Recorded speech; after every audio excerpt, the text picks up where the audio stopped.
Қайырлы күн қыздар, сіздермен мен Салтанат Мәдениет. Менің тоқыма каналыма қош келдіңіздер. Бүгін мен сіздерге осындай әдемі шапканың мастер-классын көрсететін боламын. Жіп Alize Maxi 100 грамда 100 метр, қалың жіп. Специяның номері 7.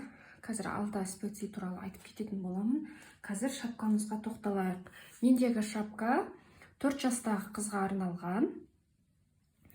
Бұны 4-тен аса 5 жасқа дейін киюге болады. Ені 21 сантиметр. Мұндағы резинаның биіктігі шамамен 5-ке чуть жетпейді, 5 сантиметр.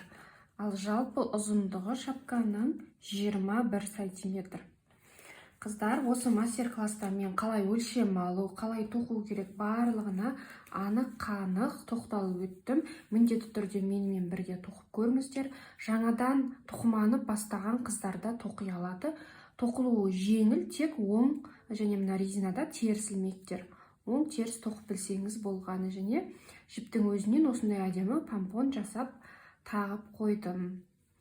Қалаған түсіңізден тоқуға болады, және де бұл жіп емес, басқа да жіптермен тоқысаңыз болады.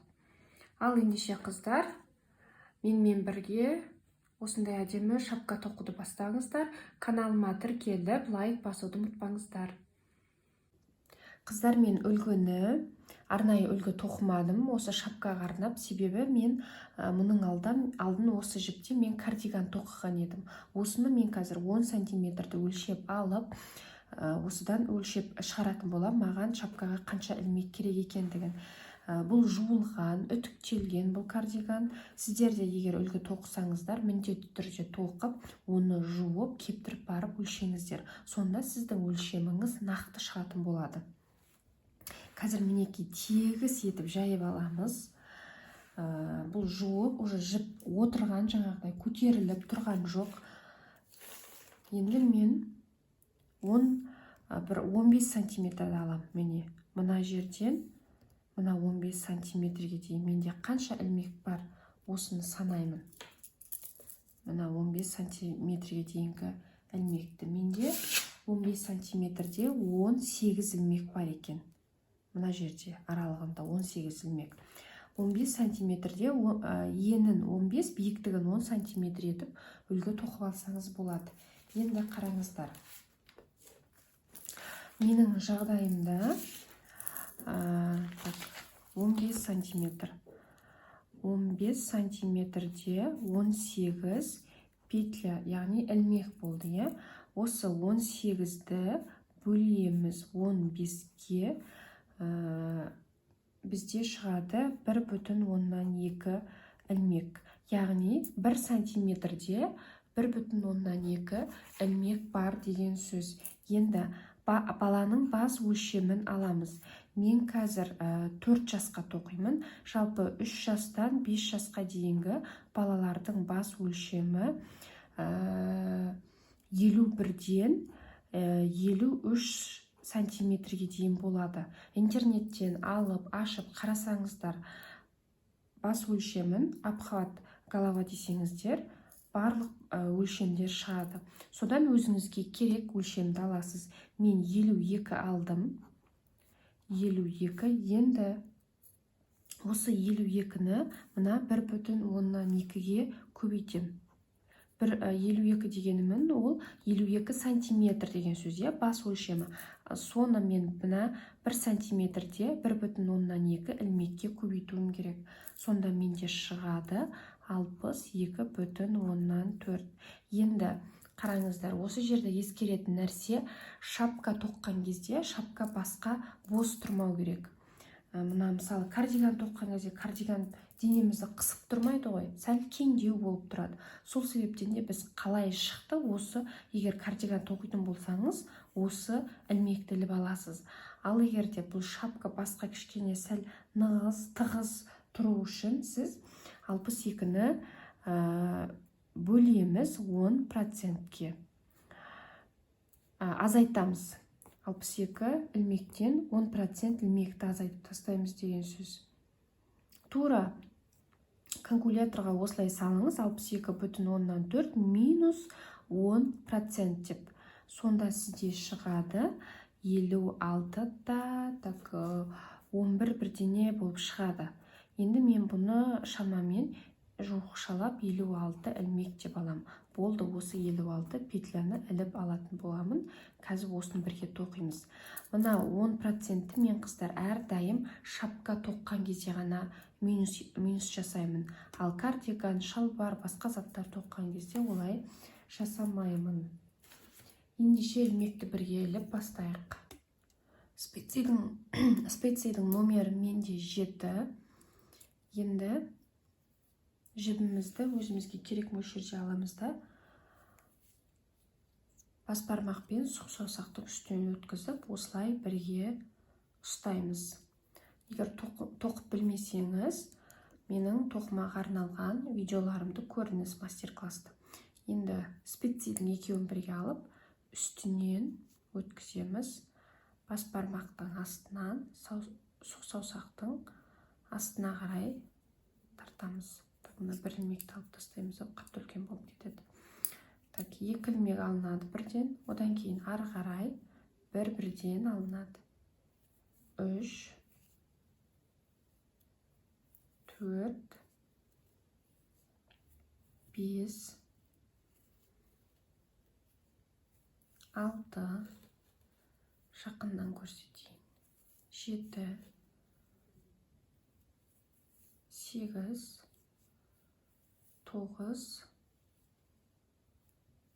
10. Осылай 56 ілмек іліп аламыз. 56 ілмекті іліп алдық. Және мен специяды осылай өзіме ыңғайлап алдым. Енді біз біріктіреміз. Мынау біздің негізгі тоқитын жібіміз тұрған беті. Мына оң қолымыздағы ілмекті, специядағы ілмекті келесіге өткіземіз. Сәл ыңғайсыз болуы мүмкін, дегенмен жасау керек. Өткіздік міне. Енді мына бет сол қолымыздағы специядағы жаңағы бірінші тұрған ілмегін осының үстінен әкеп өткіземіз. И мынаны қайта өз орнына қоямыз. Мына жерді тарта отырсаңыз болады. Ілмегіміз бекітілді. Енді ары қарай тоқып бастаймыз. Біз ары қарай мен резинасын 2 оң, 2 оң, міне 2 теріс етіп тоқимын. Теріс ілмек өзімізден сыртқа қарай шығады. Мына специяды мен былай шығарып алам. Енді маған тоқуға жеңіл болады. 2 теріс тоқыдым. Енді ары қарай жалғастырып, оң, теріс,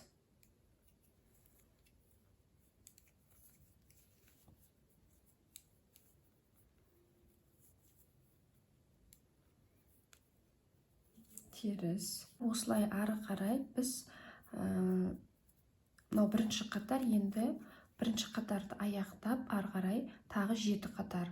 Барлығы бізде 8 қатар резина тоқимыз. Содан кейін жолығатын боламыз. Мінекей қыздар, мен резинаны 8 қатар тоқыдым. Резина менде 8, 1, 2, 3, 4, 5, 6, 7, 8. Одан кейін оң ілмекті 5 қатар тоқыдым. 1, 2, 3, 4, 5. Қатарымның басталған жері мұнда. Мына жерге маркер салып қойсаңыз болады, егер шатасам десеңіз.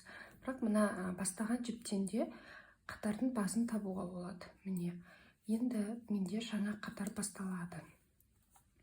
Оң ілмекті қыздар, жаңағы оң теріс секілді, мынау оңды тоқи бересіз. Резина 8, одан кейін тек оң ілмек қатарды 5 қатар тоқыдық. Енді ары қарай тек оң тоқимыз. Және де біздің екінші түстегі жіпті қосамыз. Қараңыз, міне қатардың басы, 1 2 3 оң ілмек және екінші түстегі біздің жібіміз бар. Осы жіпті қосамыз.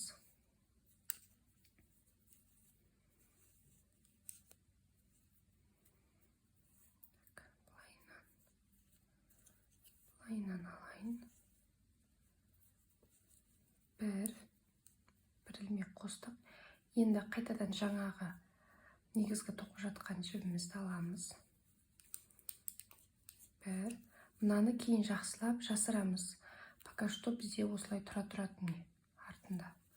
1 2 3. Енді екінші түстегі жіпті аламыз. Әрбір 3 ілмектен кейін қосып отырмыз.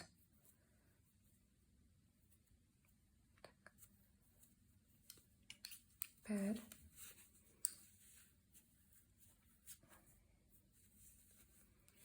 2 3. Енді мынаны қосамыз. 1. Қайтадан негізгі түстегі жіпті қосамыз.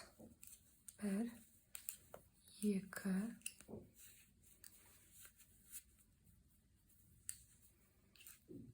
3.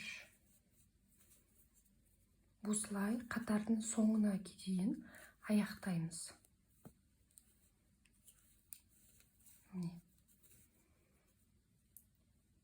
Қатардың басы 3 ілмек тоқыдық негізгі жібімізбен, одан кейін 1 ілмек жаңағы түстегі жіпті қостық. 3 1 3 1 3 1. Осылай жалғастырып, мына қатарымыздың басы басталған жеріне дейін өздеріңіз тоқып аяқтайсыздар. Мінекей қатардың басталған жеріне келдік біз. Бірінші қатарды аяқтадық. 3 1 3 1. Осылай тоқып алдық. Енді екінші қатар тек осы біздің негізгі түспен тоқимыз. Осылай 3 қатар тоқимыз. Қосымша түстегі жіпті осылай қала береді. Осыны айналдыра 3 қатар тоқып аламыз. Қазір мен бірінші қатарды бастадым. Тек осы негізгі түспен 3 қатар тоқимыз. Мінекей, мен 3 қатар тоқыдым. Жаңадан түс қосқаннан кейін 1 2 3. Енді қатардың басына келдім. Енді тағы да осы түсті қосамыз. Біз алдын 3 ілмек тоқығаннан кейін қосқан едік. Енді 2 ілмек тоққаннан кейін. Енді так. Бізде дұрыс 1 ілмек тоқимыз. Мына екінші қосымша түсті қосамын. Көрдіңіз ба? Енді 3 ілмек тоқимын. 1 2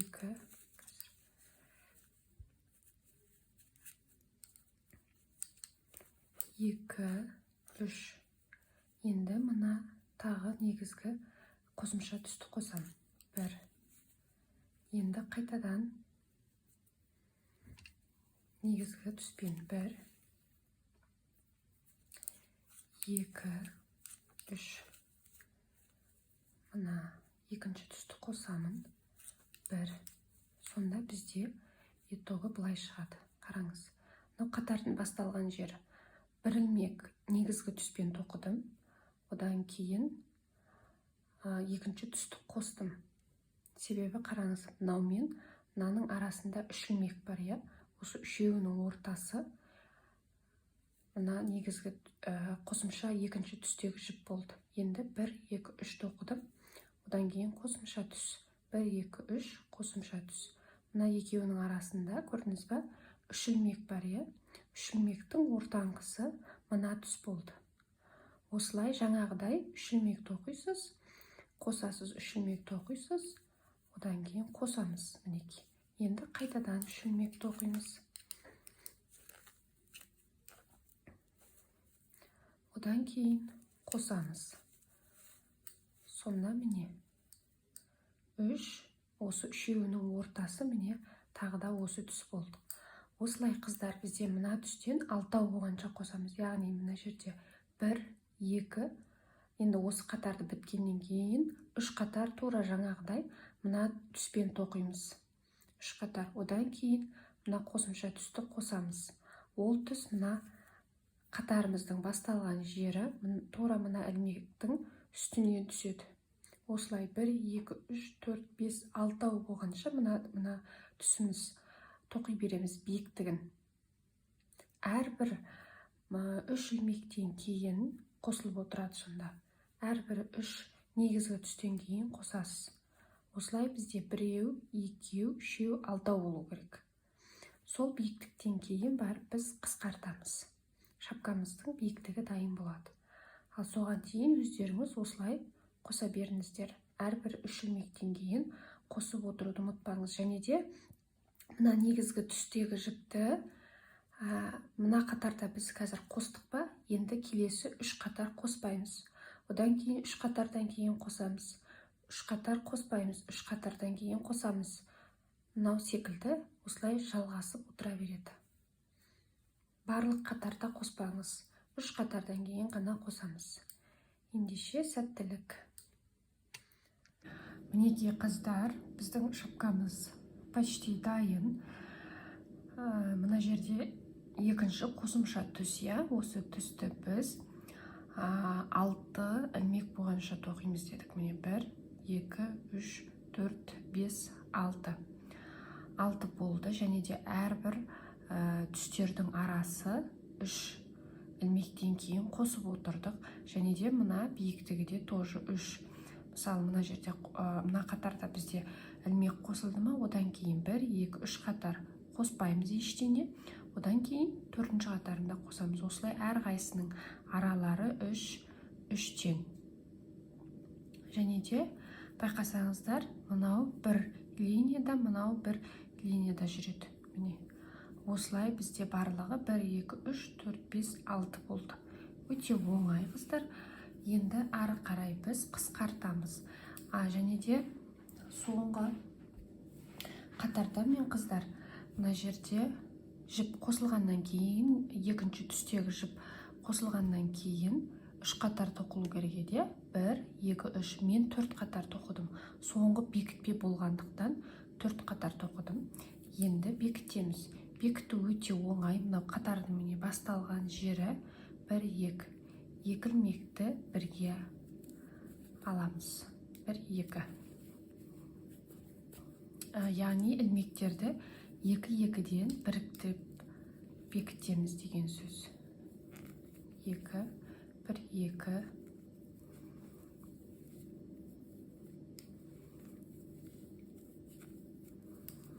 Осылай келесі тағы да 2 ілмекті бірге іліп аламыз. Мына 2 ілмекті тағы да бірге іліп аламыз. Осылай қатардың мына жаңағы, мына жерде бастадық, 2 ілмекті бірге іліп, соңына дейін айналдыра 2 ілмектен бірге алып бекітетін боламыз.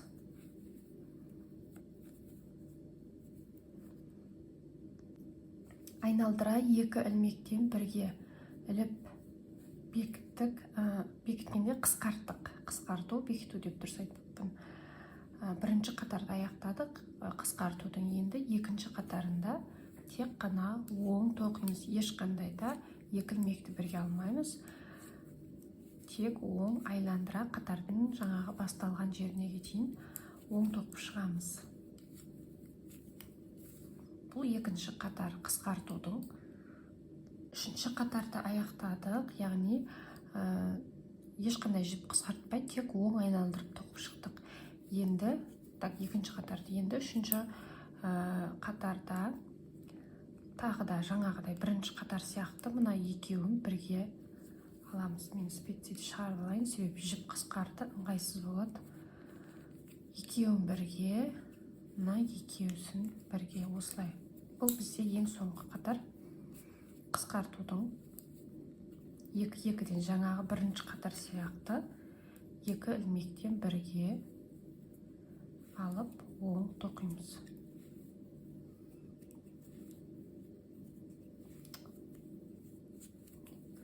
осылай қатардың осы соңына дейін тоқимыз. Мінекей қатардың соңына дейін айналдыра екі ilmektен бірге алып тоқып алдық. Менде қалғаны 3, 6, 9, 10, 11, 12, 13, 14 ilmek қалды. Енді осыны мен жіпті кесіп, инеге өткізіп алдым. Ыңғайлы болу үшін специямен шығарып тастаймын.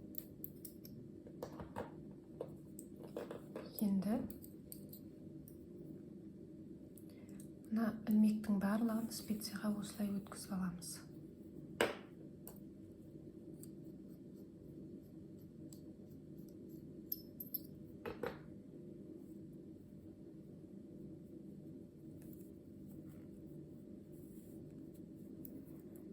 Барлық ilmekтерді өткізіп, ішке қарай жасырамыз.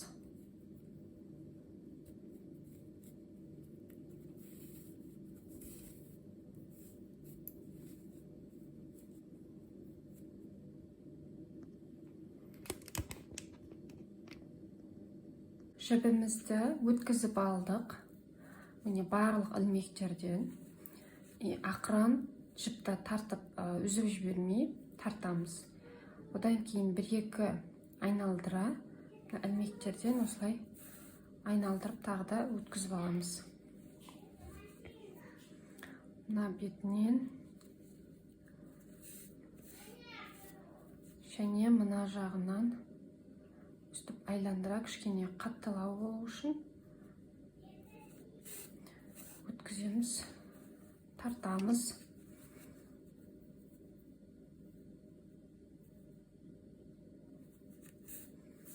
Осымен болды шамамен. Енді міне ортадан астына салып жіпті шығарып аламыз. Ішкі беті шапканың осы жақтан тағы да 1-2 өткізіп, жібімізді жақсылап жасырамыз.